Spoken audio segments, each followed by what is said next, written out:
শিবগঞ্জ উপজেলার অসহায় মানুষের খোঁজ নেওয়ার পরে রাজনৈতিক কর্মসূচিতে অংশগ্রহণ করতে নেতাকর্মীদের প্রতি আহ্বান জানিয়েছেন বিএনপির সাংগঠনিক সম্পাদক অ্যাডভোকেট শাহিন শওকত। তিনি বলেন, বিএনপি করতে হলে জিয়াউর রহমানের আদর্শে অনুপ্রাণিত হয়ে দরিদ্র খেটে খাওয়া মানুষের পাশে দাঁড়াতে হবে। বিএনপি যদি ক্ষমতায় আসে, বিএনপিকে যদি জনগণ যদি পছন্দ করে, তাহলে তারেক রহমানের হৃদয়ের জানলা খোলা আছে।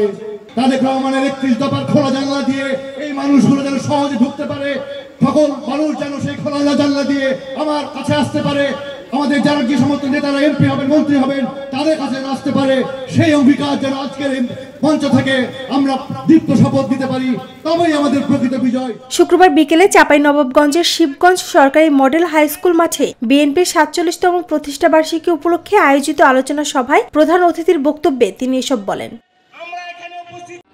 সভায় সভাপতিত্ব করেন শিবগঞ্জ উপজেলা বিএনপির যুগ্ম আহ্বায়ক জামাল উদ্দিন অপু। এ সময় জেলা ও উপজেলা বিএনপি ও অঙ্গ সংগঠনগুলোর নেতাকর্মীরা উপস্থিত ছিলেন।